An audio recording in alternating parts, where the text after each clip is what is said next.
తమన్నా మాట్లాడుతూ తూచ్ అలాంటిదేమీ లేదు అన్న మాటతో తన మీద వస్తున్న రూమర్స్ అన్నీ ఫేక్ అని స్పష్టంగా చెప్పేశారు. ఇటీవల ఆమె స్పెషల్ సాంగ్లపై ఫోకస్ పెడుతున్నట్టు కనిపించడంతో కొంతమంది ఒక్కో రోల్ తీసుకునే ముందు తొందరపడుతుందా అనే కామెంట్లు పెడుతున్నారు. అందుకే ఈ బ్యూటీ డైరెక్ట్ గా స్పందించాల్సి వచ్చింది. తమన్నా ఇప్పటికే దక్షిణాదిలో స్టార్ హీరోయిన్ గా మంచి పేరు తెచ్చుకుంది. బాలీవుడ్ లో కూడా స్త్రీ 2 వంటి పెద్ద సినిమాల్లో స్పెషల్ సాంగులు చేస్తూ ఫుల్ బిజీగా ఉంది. అయితే ఇదంతా అవకాశాలు లేకపోవడం వల్ల కాదని, కథ బాగుంటే ఏదైనా చేయడానికి రెడీ అంటుంది. డాన్స్ అంటే మోజు, క్యారెక్టర్స్ మీద ఫ్యాషన్. అందుకే ఇలా ఎంచుకుంటున్నానని చెబుతుంది. ఇక పెళ్లి విషయానికొస్తే ఇప్పట్లో ఆ ఆలోచన లేదంటూ క్లారిటీ ఇచ్చింది.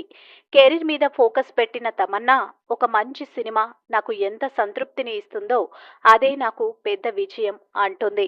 ఓదెల 2లో శివశక్తి పాత్రలో కనిపించనున్న మిల్కీ బ్యూటీ ఈ సినిమా ద్వారా మళ్ళీ కొత్త వైపు చూపించబోతుంది అని అనిపిస్తుంది.